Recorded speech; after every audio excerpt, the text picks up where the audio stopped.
My name is Denard Fenaud, but in Creole, it's actually Denard Fenaud. And so in English, a lot of people would say, especially when I played basketball and when I was at the free throw, they would just to make it rhyme, and that's the way it fit for most people. It was like Denard Fenaud, swish, swish, Denard, but my name doesn't rhyme. So very big on it. But as we look at the icebreaker, this is actually a perfect way, in my opinion. A shadow cannot be outrun, and I'm looking at Rachel. So the majority of the people, for those that are listening and for those that are here, everyone said no. And Rachel's says a shadow. I'm reading in the chat. A shadow cannot be outrun until shadow work is done, and our shadow sides are brought into the light. Okay, I love so there's a literal and a metaphorical or figurative way that we're looking at this from the both. So I want to go with where you all are going, and so that actually is a good way to think about breaking in two moments, in my opinion. So what I'm looking at, a majority of people here said no. And then I'm also seeing Rachel bringing out this metaphorical side, right?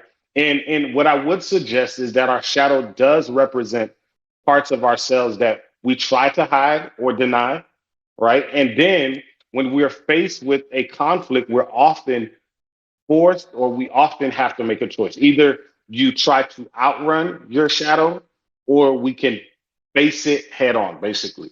So if you try to outrun your shadow, kind of like what we're hearing from the aspect of it becoming in the light, what we are likely to end up doing is being consumed by it. But if we face it head on, we can learn from it and grow. So what I want you all to see real quick is the interpretation can be different. Literally, no, you can't. I agree. Okay. You can't outrun your shadow. Your shadow is always projected behind you.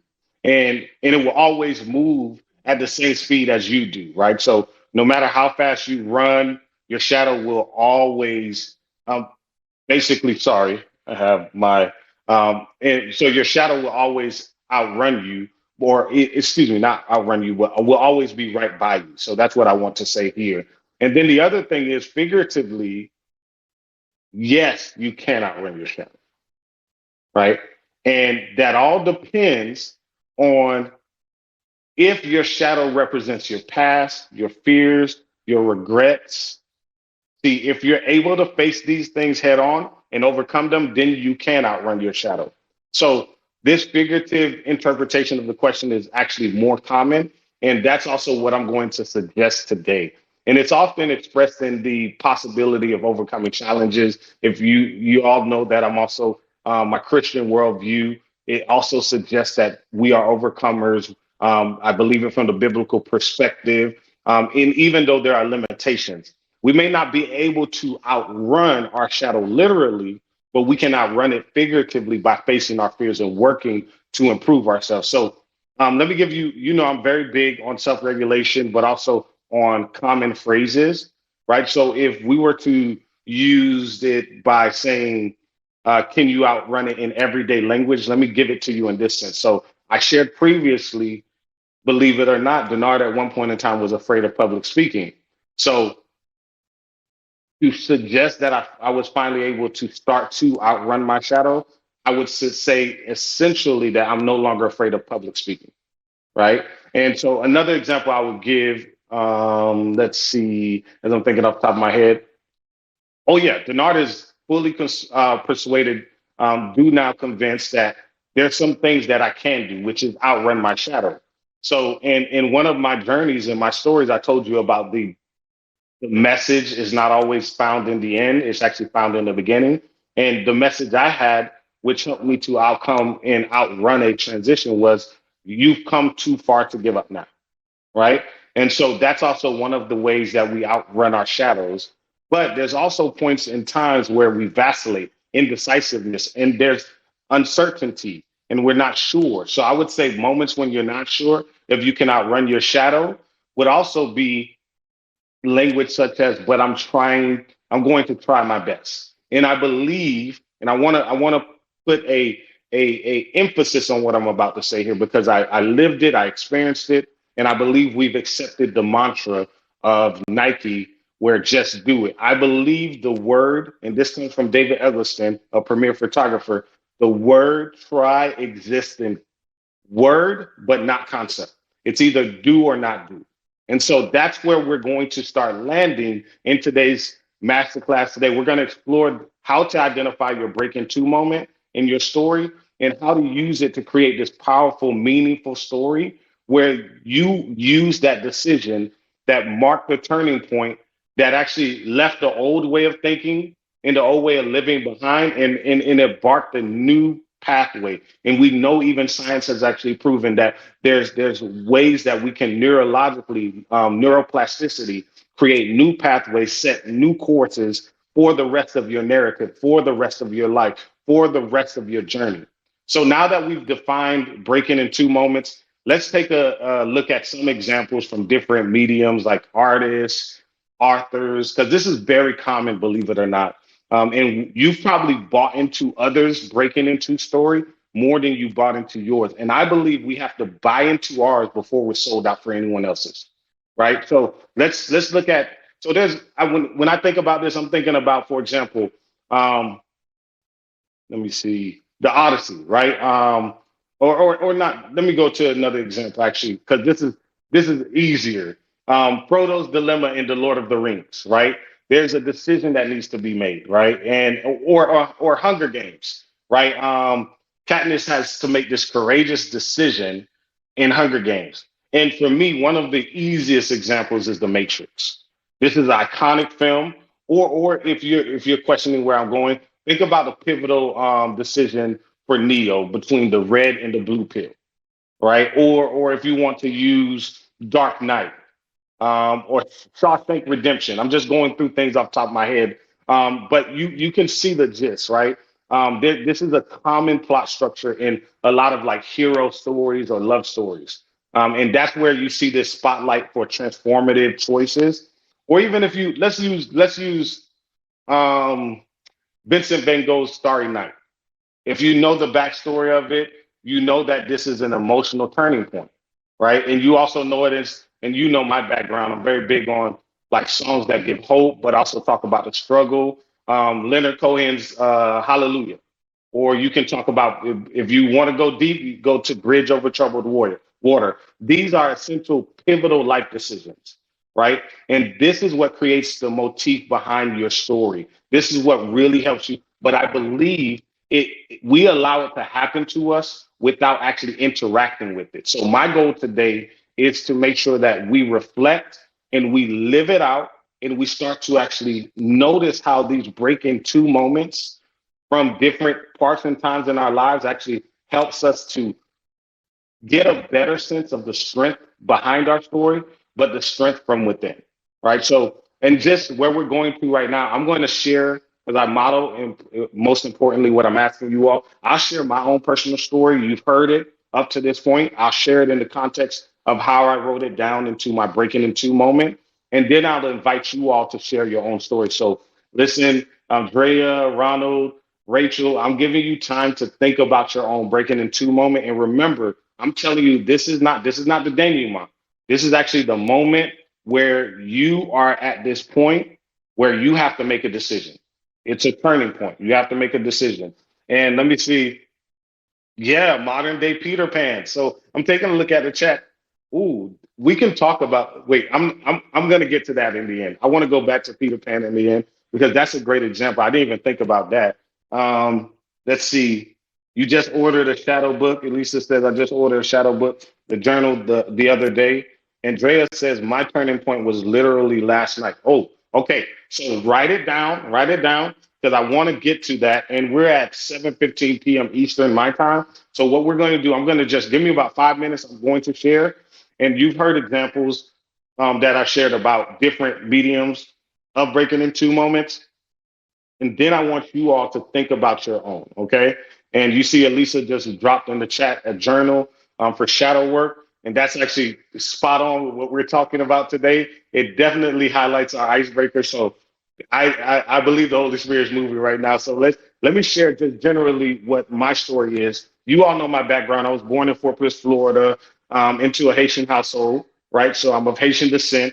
And I was raised to believe, remember I told you all, this is very common in Caribbean backgrounds, and that there's a certain profession that was more valuable than others, right? So if I didn't become a doctor, engineer, lawyer, I was nothing. And in Creole, they say, "Pa leve tete famille." You didn't raise the head of the family. You didn't raise the head of the community. However, I always felt called to ministry even though my family and friends didn't approve. At the time, I actually told them. And so, after a series of heartbreak, for those that know my journey, it was a wilderness journey to hear from God's voice more clearly. I became more sensitive. So, I spent days alone, praying, meditating. It was actually almost a month. And during that time, remember, God revealed to me three things. I was called to ministry. This is why I was an administrator at a university.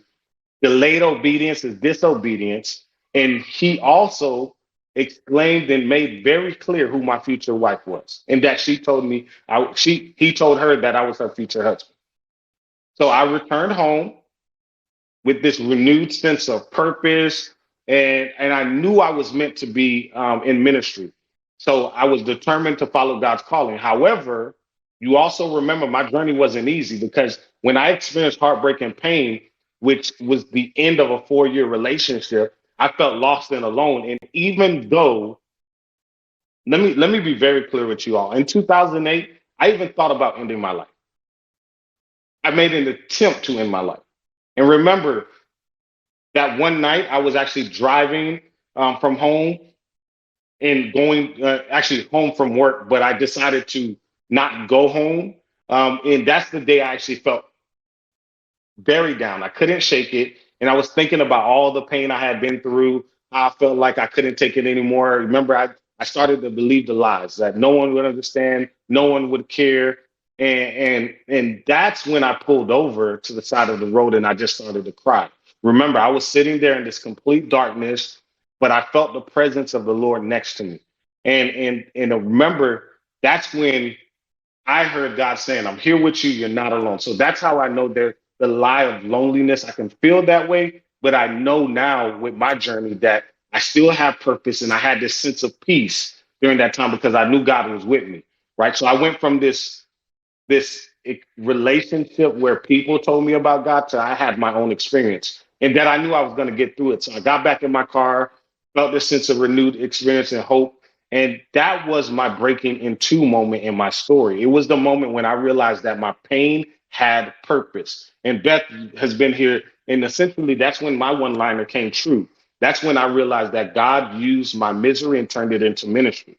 Right. And so now I'm in a position to help others go through similar experiences as a prepare, enrich facilitator, premarital counseling, marital counseling, but also similar to right now, I'm sharing my story on a platform like Circles to show you that it's possible to turn your pain into an opportunity to share with others so that they can actively heal. And I also believe that everyone has a story to tell, but not everyone has the opportunity to share because we're not in spaces that's created for well-being and storytelling, right? To heal from our pain. And what I'm also suggesting is that storytelling is part of healing from your pain. That's what I'm suggesting. So I believe while we share our stories, that helps us to overcome the challenges that we face and become stronger individuals. So let me stop here because I did a lot of talking and I need to breathe. So let's take a moment to reflect. Let's take a moment to reflect. Can you think of a moment in your life that you can consider was your personal break into moment? Dre, I saw you, so I'm probably going to come to you first, but I'll give everyone a chance to just right now it's 7:20 p.m. my side. Let's take 30 seconds and I want you to think about it. It could be a decision, it can be an event, it can be a realization that led you to a significant major life change, right? Whether it's transition from jobs, but take a moment to reflect on it. And then what I want to do is just ask you to raise your hand and or you can place it in the chat if you're not in a position to share.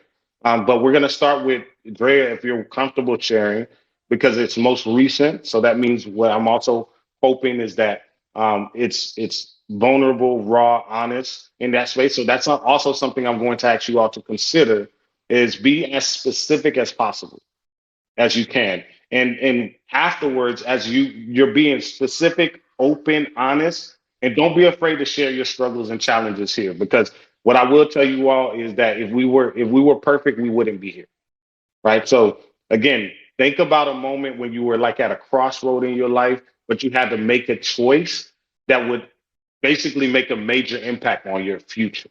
That's the way I want you to think about your break into moment, right? So it's that moment where you are faced with the challenge, but the result is a decision or a life altering event. Okay, so hopefully you all got it. All right. And hopefully, if there's any questions, feel free to also ask your questions at this point in time, too. So I'll start with Drea. And what we'll be doing during this moment, as you hear Drea share, I want you to start writing down your breaking two moment. And then I'll make sure that I provide some follow-up questions. And also, I might be writing your story as you share so that you can capture it. And I'll try to put it in the chat. But honestly, no one can write your story like you. Go ahead, Drea, and then we'll go to Beth. Well, let's start with Beth, and if that's okay. I didn't. Yeah. I was not ready to No, share. listen, it's I'm raw. so No sorry. worries. No worries. No apology, Drea. No apology at all. Take your time. And then also, this is self-select work. Let me say this for everyone. Um, as we're reflective, know that you don't have to share it in this space. Okay, Drea? Um, I just want you to know that you can have a space to share if you would like. Yeah, I want to be clear there. This is self-select, so it's invitational language only. So I want to come back to you and apologize with that as well. So this is only if you all would like to share. Okay, so let's start with Beth. Go ahead, Beth. Okay, thanks, Denard. You always do such challenging questions, but hey, I like it because, how are we supposed to grow if we don't expose those things and really think about it? Because I think this is a great topic because I am in this transitional point and transformational changes. I've been on this road since 2016. I was in my late 40s and I decided that I needed to get a divorce in order to do my calling, which is helping to save God's children. Well, right now in Uganda, but I have a call to Africa as a humanitarian to help as much as I can, because I believe that everybody deserves the same in Jesus' name. And the more that I get to know people, I just talked to someone from Uganda, just today and yesterday, just met him online. And he does a lot of videos and he's vetted. I vetted him. The Lord's taught me so much. And I never, ever would have been able to do my purpose or calling if I didn't get away from someone I was unequally yoked.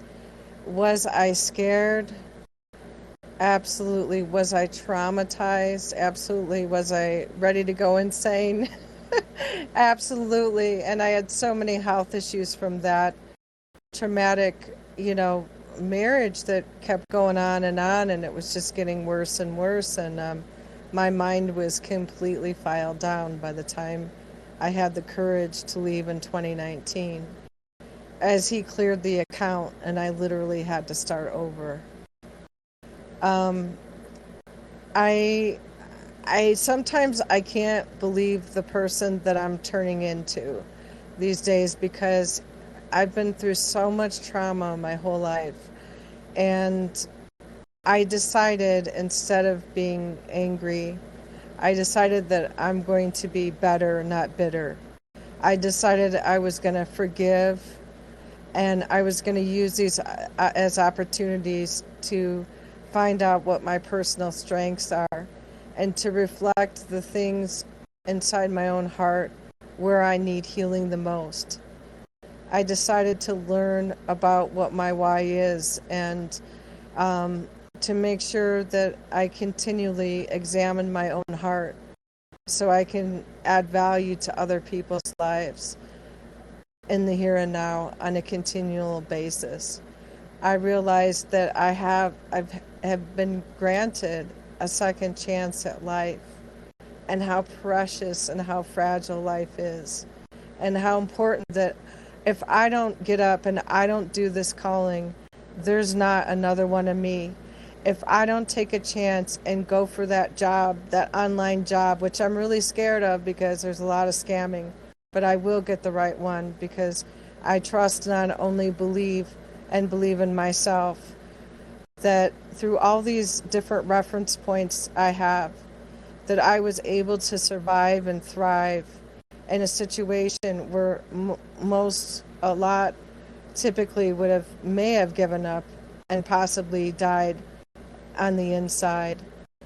And so I decided to take my pain and I decided to learn what my purpose is as I'm still learning and unfolding and trusting in myself, in God, and in the process and others who He has brought in my life, including Denard and Circles and all these beautiful people that are here, reaching out and reaching within themselves to heal from the trauma bonded wounds so that we all can be a reflection and a mirror for me of Christ here on the earth. Mhm. Thank you so much for sharing. And Beth, every time and you have hearts here as well, every time you share the traumatic experience of your marriage, and I know in other rooms you shared some of the health issues that you experienced. It doesn't even sound like you've been a lot. I know you've been through a lot, right? But I'm always incredibly impressed by your strength and your resilience. And I'm also inspired by your calling, by the way, to help others in Uganda. It's clear, I can hear it in the tone of your voice that you have a deep passion for humanitarian work. And I believe that you can, and you have already started to make a real difference in the lives of others. And I'm going to say this publicly. I'm glad that you were able to pursue a divorce in order to pursue your calling, because I don't think that's an easy decision, but it sounds like you made the right one. And I know you're still like in the transitional time, but I'm very curious. I'm very curious, Beth. Before you go, to know more about your break two moment. And what was the moment? I guess let me ask this question. What was the moment when you realized that you needed to make a change in your life? So I heard the moment when there's the in 2019. I heard a moment prior to that, but what was the moment where that you felt like this was where I need to make a change in my life? Well, there was a couple of things. Thank you for asking. Was You're welcome. I was so scared. Like I remember in 2016, for whatever reason, I had picked up this card of a counselor and therapist, um, and I felt the Lord say, "Call her, just call her." So I called her. I was a dog trainer at the time, and she wanted to trade off services to help train her dog. So I went in there and I didn't realize, like, I had so much shame and guilt, and it was from all the gaslighting and my self-esteem was so low, at an all-time low. I never thought I was giving up on life is what was happening. And I just was dying inside. My soul was sick and dying. And she told me after, she goes, "I want you to take notes and I want you to bring them in here and talk to me." So I did. And she said, "Beth, you need to get out of that environment. It is extremely toxic. And take your daughter too, because it is not a good environment." And then when I told them, when God called me in 2018 to an orphanage, and these kids were starving and they had typhoid fever and malaria, and a lot of them get both at one time, especially in the summer, like with the bad water, and then the mosquitoes are horrible, horrible, horrible. I just had a friend from West Africa get malaria. He's on medicine. But anyway, so he said, "Well, people like that die all the time. It's really not your problem." And I looked at him and I said, "Is this really the person I married? more like the monster I married. I'm done. Like I'm done because when my man of God says no, when God says yes and my man of God says no, it's time for Beth to go. And so we were so unequally yoked, and I was dying inside. I really was. I was giving up, and I'm telling you, the health issues were severe. I thought I was having a stroke. My blood pressure was off the charts. I was choking on my food. It was really, and then he was gaslighting my daughter, and I'd walk in, and he was, saying that I deserved everything I got, and all this. It was her. It was a horror movie, and so yeah, the turning point was realizing that no matter how much I prayed, on my hands and knees crying for 4 years, 4 straight years, and then God called me in 2018 to the orphanage, and I said, "Are you kidding me? Like, are you kidding me, God? Like, really now?" But there was a lot of miracles, and for whatever reason, He taught me His pure love through those children. They healed my heart and brought out strengths that I didn't know existed, because years prior I had seen starving children from Ethiopia on TV, and God immediately impressed in my heart as I'm crying wells of tears that He said, one day you'll have an orphanage and many children. And so now my vision has even gotten bigger to help save as many children as I can. And I know I need millions, literally. So Denard, I'm counting on your ongoing prayers on that, so God can get all the glory, not some of it, but all of it. I love everything you're sharing here, and especially, and I'm actually going to repeat something your counselor said, by the way, because I think it's important. First off, let's define gaslighting. Well, we're not going to define it because this is not the space for it. But I just want you all to know what is being said is it emotional abuse, and it can have devastating impact on victims. So it's important to remember, for anyone that's experiencing gaslighting, you're not to blame for what happened to you. I'm gonna put that out there real quick, disclaimer. But I want to go to something you said because in exchange for the services, it's when that moment when you was in a dark place but didn't recognize it. And I hope you all are looking at the connection between shadows, right? The light actually exposes sometimes the shadow, kind of like what you saw from Rachel. And we don't recognize that we're walking in a dark place sometimes. But I love what your counselor said, and that's they were right to tell you this. And it's important to document your experiences because in the field that I'm in social work, one of the reoccurring themes in my field is that if it's not documented, it didn't happen, right? And so taking notes is important. And that's the phase that we're in right now. So I'm hoping as you all are hearing, for me, I wrote down 2016. I wrote down also 2019 from your journey, Beth. And I also wrote down you felt inspired in your calling to help others in Uganda. I wrote down you have this deep passion for humanitarian work, but I also wrote down the gaslighting that took place. I also wrote down the most important line for me was two words: take notes. Take notes, right? Because when you think about this, that was actually the turning point. That was that breaking into moment where you had to make a decision, but it was brought to your awareness. And in one book, it talks about awareness, how powerful it is. And I've shared this in other rooms, but there's a firefighter who's, they're again actually putting out the wildfires, and he's feeling like he's doing something good, right? But he's not aware of something else. And immediately when he turns to go share with his other colleagues what he's doing, a wall of fire surrounds him, right? And he's engulfed by it. And so our awareness to what's in front of us and not around us sometimes can actually cause us to be in more of harm's way. Right. So I'm in love with the fact that taking notes brings an awareness not to just what's in you, but what's around you. And that's what I hope you all are taking from this is that when you can refer back to your notes and remind yourself, hey, I'm not crazy.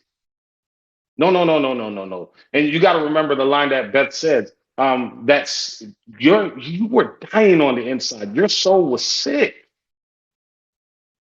right? And so essentially, that's where this isolation, this feeling of alone. But many people who have been through gaslighting experiences feel the same way. So when we forget that, Beth, we can't connect to those individuals who are saying, Wait, wait, wait, wait, wait. What did she just say?" You're literally saying my experience. Like you're literally saying the words that were in my head. So it's important to remember one, let me be clear again, that you are not your abuser's words, right? And that's also why taking notes is important because then I can remember, just like Czar says in some of his rooms, I was created, I was birthed with unconditional worth, right? So that I'm worthy of love and respect. But let's go back to this.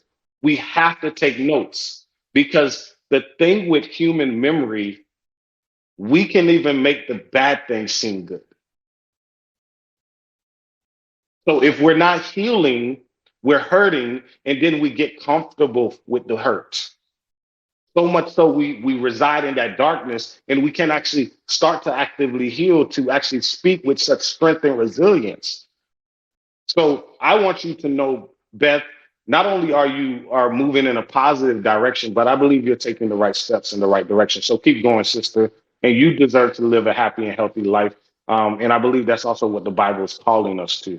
So I just want to say thank you for modeling that in this space before we continue. But again, I want to also give space. And I think my headphones are going to actually die on me real quick. So I might have to swap out. But anyone else would like to share what you believe was your breaking into moment.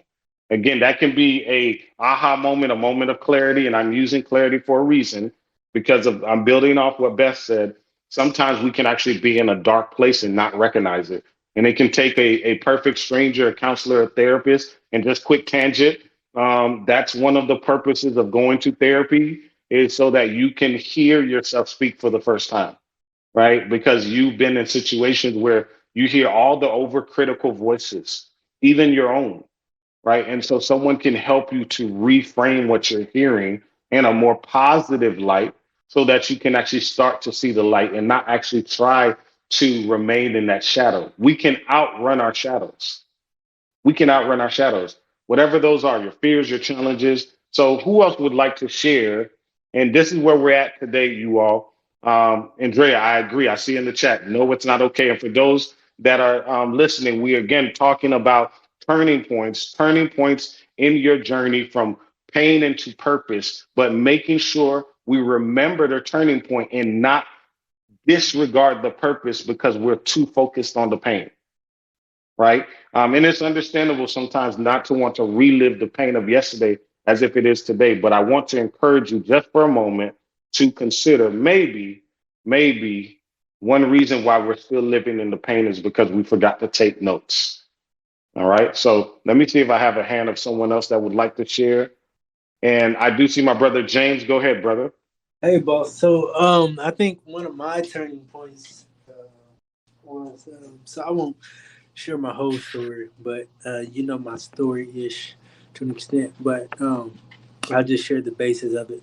So basically, I think last year I had filed for divorce against my now ex-wife, and one of the reasons was being because uh,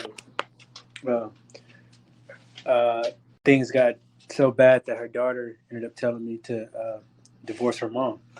But I stayed because I was like, I felt God telling me to, trust me, you're gonna impact their lives. Just do what I called you to do, type of deal. So I stayed, and then one of the turning points for me was the moment she tore up my whole Bible, because my Bible was my faith, or is my faith, and my Bible is what made me, or faith is what makes me who I am. And so that was more like the turning point for me, in parts of pain among other things. But that was one of the really main turning points. I say that because because of who I feel like God is making me to be. Also too, wanting to be a humanitarian and stuff like that, and wanting to help serve people and uh, uh, show people unconditional love, or just be kind to people and stuff of that nature. And that includes people like my ex-wife. So when she did that, that like just it still takes a toll, but it took a while to be like, okay, this happened for a reason. Why did this happen? Did this happen because God is like, okay, I put you through the test. Now I'm going to rebuild you for a better purpose. And that's what I think. That's what I feel like He's doing, especially now. Uh, but I'm still yet to uh, not figure out that purpose. I'm still trying to heal to get to that purpose. Like I think actually right now is about to go try to find me another Bible to buy, so I can get back into my relationship and faith with Him. You don't get out the bathtub, Callie, um, with Him, uh, and that is one of my biggest turning points. Simply because I did something that made me really happy on Friday, and that was I got blessed with $80 in my Cash App, and I wasn't expecting it. It just happened to be there, and that was from a company I worked for like years ago. That it was like, oh, this just popped up. So I didn't need the money because I just got paid. So I was like, let me do something in return, and let me bless my ex-wife, because I know she's not working. I know she's going through hard times. So I went ahead and blessed her with it. Whether she use it, cool. Whether she don't, she don't. But that made me say to myself, despite all the hurt and the pain, your purpose is to continue loving people and everything like that. And that actually allowed me to get back to doing some self reflecting and self guidance, and uh, doing some things for my own self uh, that I used to do. It just reminded me that God has a bigger purpose for you despite your pain. And I feel like uh, through that breaking point, specifically, there was a lot of breaking points, but specifically with this breaking point, with the Bible being ripped up and poured in the sink and stuff like that, with that, it just sort of brought me closer to God in faith, even when you can't see Him.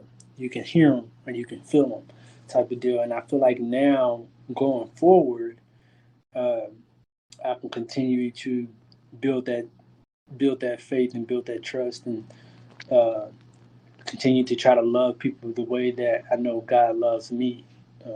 Because as a kid, I always told myself, I was big in church. So as a kid, I always told myself, try to love people the way God does. That don't make you like that don't mean you compare yourself to God. It's just saying, try to love people no matter what, because God doesn't give up on you, so don't give up on anybody else, type of deal. And I think that really helped resonate and revoltage my spirit with what I did Friday, because it showed that I can forgive and still heal and still love all in one. Especially when most people say that person doesn't deserve it, but it's like, well, God didn't give up on you, so you know what I mean. We all human, we all deserve love. So I feel like that was my biggest turning point, and so to me be able to succeed in a better light. Like I'm about to graduate with my doctorate too, so I'm on the journey to continue that and try to help make bigger and better changes through life as a humanitarian. That's beautiful, brother. And let me know if you can hear me just by putting a heart, James. Can you hear me? Okay, good. James, there's a lot in what you shared. So I actually have, and I had to switch headsets you all. So I'm just going to go to a couple of things because I think I'm glad that you shared your story. Going back to something I heard, powerful in this aspect of how you showed great love and forgiveness, in my opinion, in the midst of, I know you're going to say forgiveness, so I might be putting words in your mouth. but just bear with me real quick because I was writing down your story, and hopefully, if time permits, I want to put it in the chat. So, a key question to you: have you written down your story? To me? Yes. Have I did what? Have you written down your story? I've journaled it, and actually, the journal app that I have, I'm gonna buy the book on it to go back over it. But yeah, it's 3.5 years worth of stuff. So I'm at the last part of the year. Okay. Now this is perfect. Now, so, and I'm glad that you're saying this. And also, look, Elisa actually placed something in the chat, a journal too, for shadow work. The other thing I want to say to you is this specific moment where you received the $80, but you used it to bless your ex-wife. First off, that's inspiration for us all that believe that, sometimes we have to repay hate with hate. I believe that's to me love and forgiveness in the midst of that difficult situation. But it is clear that God is using you in this experience to teach about his love and his purpose, right? So you may not know your purpose yet, right? But you do know his purpose for your life, which you said very clearly to me. You and us here, you basically said to show others love, right? Very similar to the theme of Beth. So now I know you've written things in the past, but I also want you to write down that experience. Very transformative. So what you're also showing us is that we can have more than one breaking in two moment. And I also want you to reflect on how that moment changed you, right? Because you said it was something that you had a choice. Again, you have a choice in that moment. Remember, in our breaking in two moment, you have a choice. And I love the fact that this was monetary, because when we talk about repayment of people wronging us, betrayal, hurt, vengeance, we have a choice, right? And so in your thoughts and feelings here, you were able to, in your breaking, first off, I want to call out the previous breaking point. That breaking in two moment in your marriage was, when I heard you say it previously, was when your ex-wife threw away your Bible, ripped up your Bible. Now, this was a significant event for you because you shared basically how devastated you were when she did it, right? But catch this, it's very understandable that it would bring you closer to God. And that experience helped you to see that there's a relationship you need to have in your heart, right? Beyond what you have physically, you needed to have something in your heart.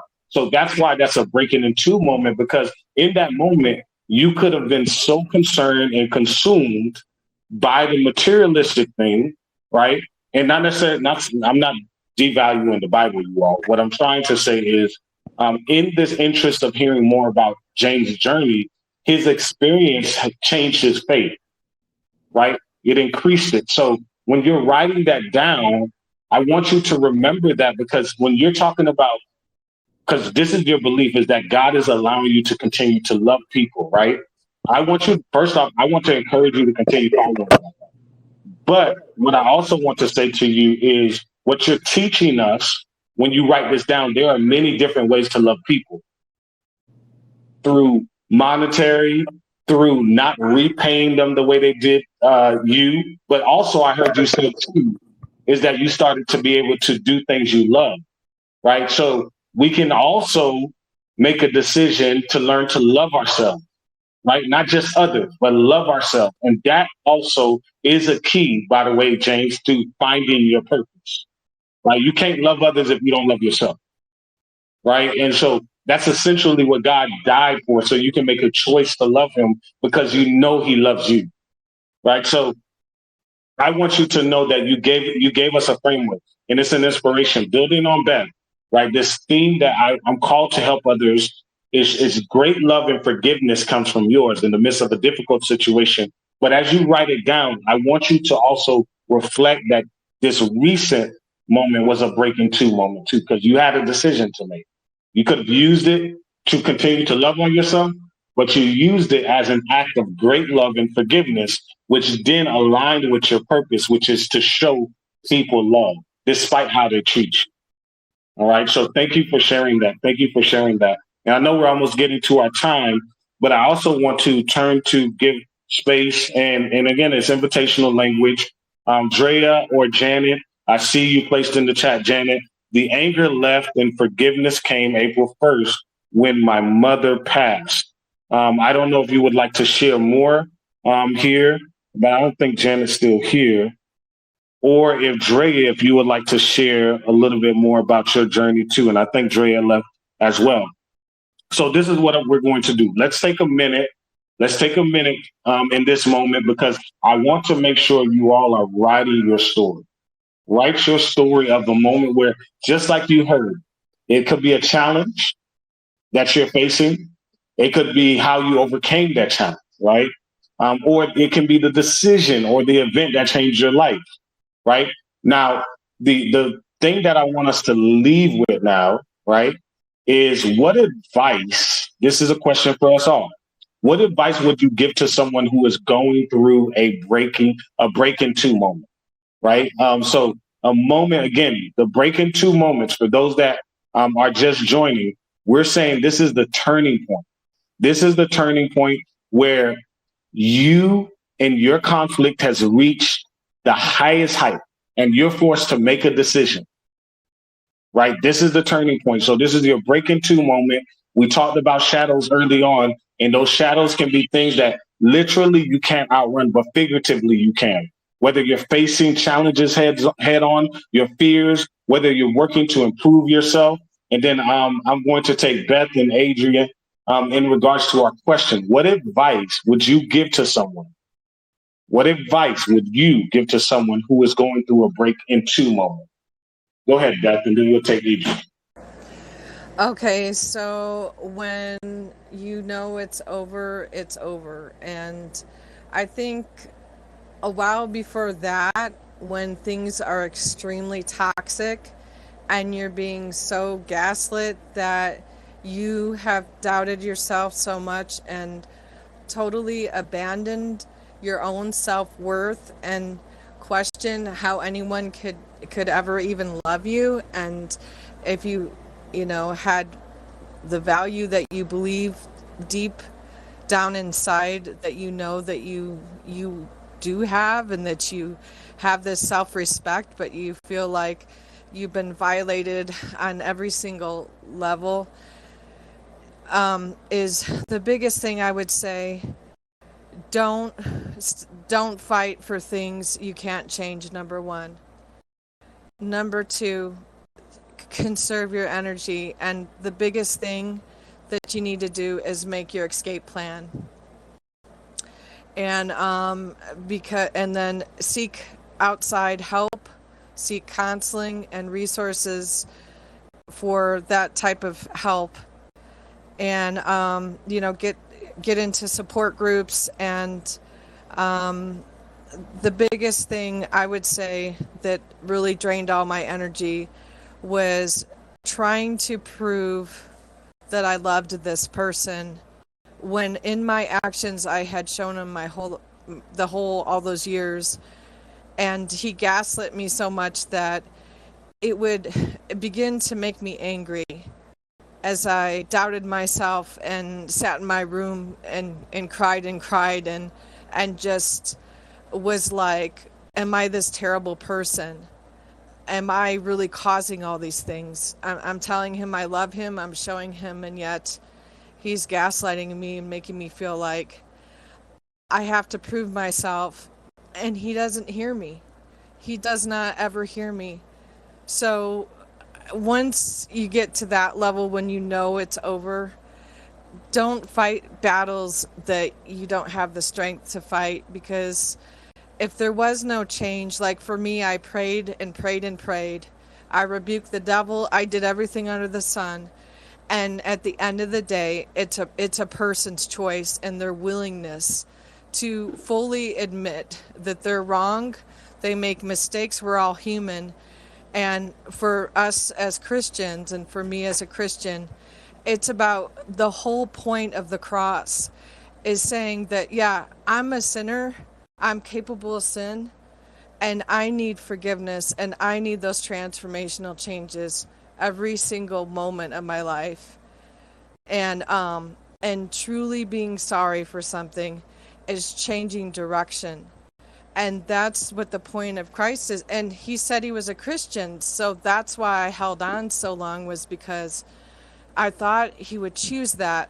But at the end of the day, we even tie God's hands in ways, not that his hands could be tied, but if we don't choose, if we're not willing to make those changes, and if we're not willing to accept personal accountability for the cause and effect that how we impact those people that are interconnected and even, interdependent upon us, and even sometimes codependent, right?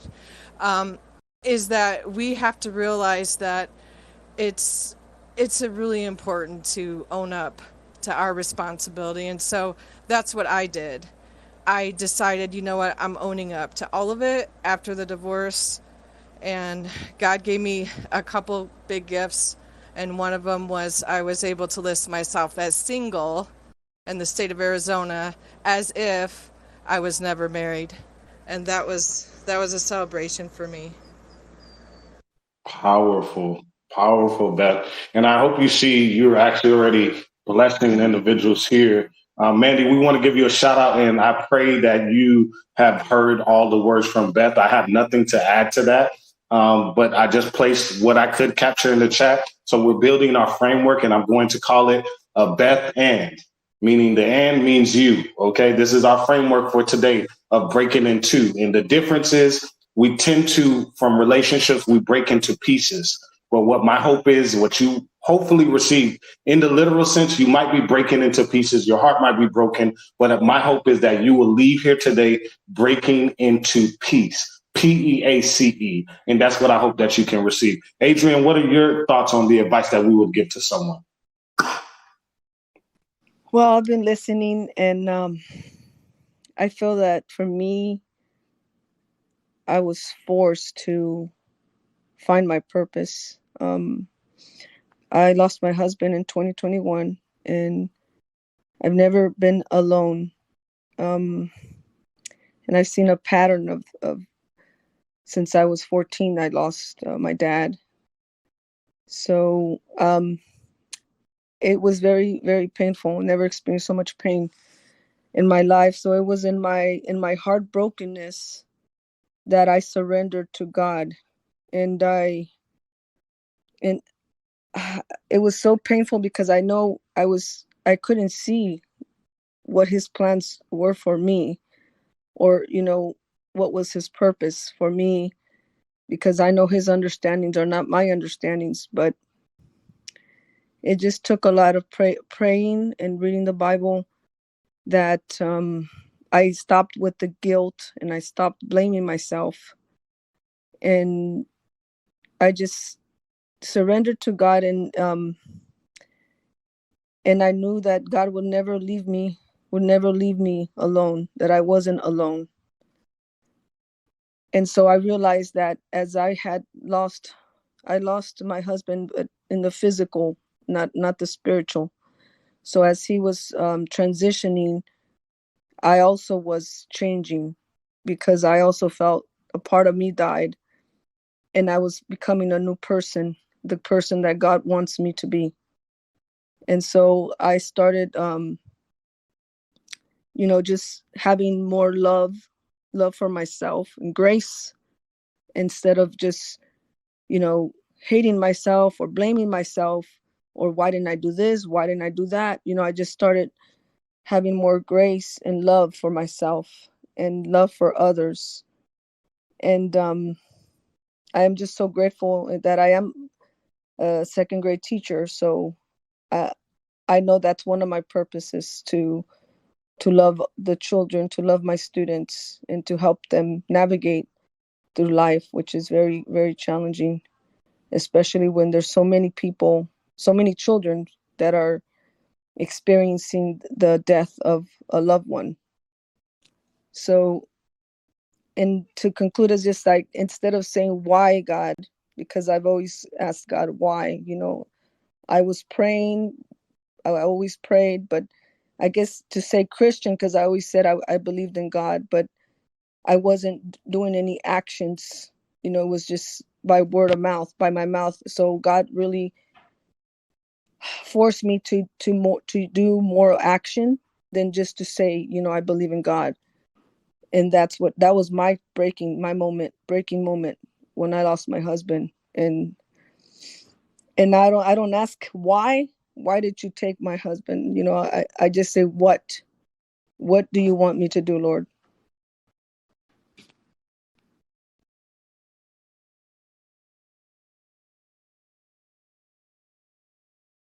I'm gonna let that one sit real quick. I want to say thank you for taking the time, Adrian, and sharing your journey, and also helping us hear from the work you're doing, and clearly sharing that even in the midst of your loss. And something you said, as he was transitioning, I was changing. I wish I would have captured that line, but that stood out to me. And I tried to capture some of the other things that you said, because this is now the Beth and Adrian framework that we're building today in our Breaking Two moments, right? It's having more grace for yourself, right? And I think this is the perfect place to end, as we're talking about these moments where I have to make a decision, especially with life difficulties, and knowing that instead of saying, why God, saying, what do you want me to do, or what do you want me to learn? So that's also something that we're learning from this framework. Be reflective. What did you learn from this experience? How has it changed you? So this is the Beth and Adrian framework that we're building on right now, the BA framework in regards to your Breaking Two, right? Recognize that, hey, everything that I'm going through is actually helping someone, and also me, right? These are the challenges I face. These are the decisions that I had to make. This is what I had to overcome, but this is my purpose right now. And I'm going to live it out. I'm going to live it out with every breath that I have and every breath that I take, right? Even with the aspect of understanding that, hey, these second graders, and some people overlook that, they may be experiencing some of the similar losses, but have no one to turn to, right? And I'm going to stand in that gap.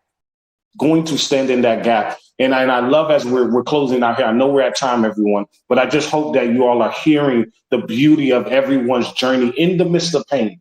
In conclusion, what I want you all to remember is that breaking into moments, it's a powerful, powerful place where you can find your story, and you can find others that felt left behind. But we can leave behind that old thinking that someone was telling Beth that she deserves what she's going through. Guess what? This person was right in the wrong way. She deserves everything that God is going to get her through. And you deserve the same. And that's why this room is not by happenstance. That's why you're not here by happenstance, Mandy. Right? And I won't take too much time, but I just want to remind you, I actually just did a whole study on Lamentations 3, verses 25 through 27. But I love the Hebrew. And essentially what you will find, and I have to share this with you all. Just give me 1 second. I have to share this. My heart is in this space because I think this is so important, especially when you talk about the tragedy that Adrian just discussed. That's experiencing pain. And in that moment, trust and know it doesn't guarantee personal growth or clarity. We have to make that choice to challenge those negative thoughts. You heard her say that I had to rid the shame and the guilt. Right? There's a decision that she had to make and change those underlying beliefs, right? Because that's the paralysis, right? But here's what I want to say. You all know the story. Jeremiah the prophet is writing Lamentation chapter 3. You've heard it talked about in the sense of his mercies are new every day. But essentially, I won't go into all the text, but essentially, I really want you to pay attention to Lamentations 25, verses 25, 26, and 27. What you will see is that the word good is repetitive there. And anybody that has studied the Hebrew language will know that whenever you see repetition, it is for emphasis. But it starts off with the aspect of understanding that good is not a feeling. Good is essentially the character of God. It's not just a feeling, right? And what we must understand is the juxtaposition to it. So it starts off by, in the Hebrew, it says, Yahweh is Tov. That's the word for good, right? And so essentially you see that in all the verses. And I'm going to just share this with you. I have to share it right now. It's on my mind. But essentially, you find in Lamentations 3, going to verses 25, I'm going to give you a second to go look at it. 25 verses 25 to 27. It says, the Lord is good for those who wait for him. And then it says in verse 26, it is good that one should hope. All right. So in wait. So second verse tells you in the juxtaposition of understanding that the Lord is good. It's not just a feeling. And we're starting to learn. It's going to tell you the function of good here is that waiting is just as important as what you're waiting on. You're not waiting on getting out of your circumstance. You're waiting on God. That's why it says, wait quietly for the salvation of the Lord. And then the other thing, it says, it is good for a man to bear the yoke in his youth. So essentially, going back to what you see Adrian is talking about, we have to actually submit. That surrender. It's better to surrender before God becomes your last lifeline. Right. And so here's the catch. I won't go into too much of this, but I got to say this. So the word Tov is so magnificent and immaculate. It changes this verse because in the Hebrew, it's made up of the alphabet.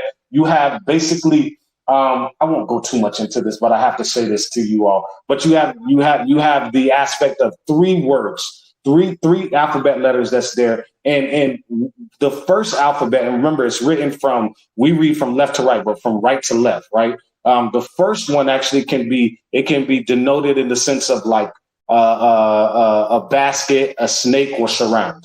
And the middle one is like the vav. It's the connecting one. It's the one that's like, it's the word for our language is and, right? And then the last one really is everyone knows this one means house, right? And so essentially when you get the word good, what it means is the good means the function of God surrounding you in your house, right? So good means when I'm in the will of God, it's good. So a lot of us are operating off good based on feelings, but it's not godly. And what God is saying that when you surrender, when you wait, when you trust and know that my character is good, even when the things that you're going through are painful, don't feel good, don't look good. God is saying that I am still good and I can change you even if your circumstance don't feel like changing. But you must first surrender to the reality that goodness is not just a feeling. It's the function of me in your life. And that's what God is saying. So my submission, I wasn't going to go here to you, but I feel led to do this. Because this is what this room was created by Kristen, a member that said she was joining the faith-based room on Thursday. And she said, Denard, she reached out to me. Denard, people are looking for more. And it's essential because they're looking for purpose in their pain. And she said, Denard, I don't know if it's you, but I just know that this room needs to be created. So listen, Mandy, Rosa, Mike, Paige, James, Fanny, Elisa, Beth, Adrian, hope you're not here by happenstance. You must understand, if you forget everything I said today, please remember this. God is Tov. So whatever you're going to, whatever you're going through, whatever you seem like you can't undo or do, you have to remember this thing. Surrender to God because God is good. If the situation is not good, God is Tov. If the person you've been praying about is not good, God is Tov. And that's what these verses are essentially saying. The function of goodness in your life is God being in your life, not you getting paid, not you being able to do things that make you feel good. It's the fact that God is in your life. That's what makes goodness good. All right, I'm done. I'm over time. You all listen, you got me excited.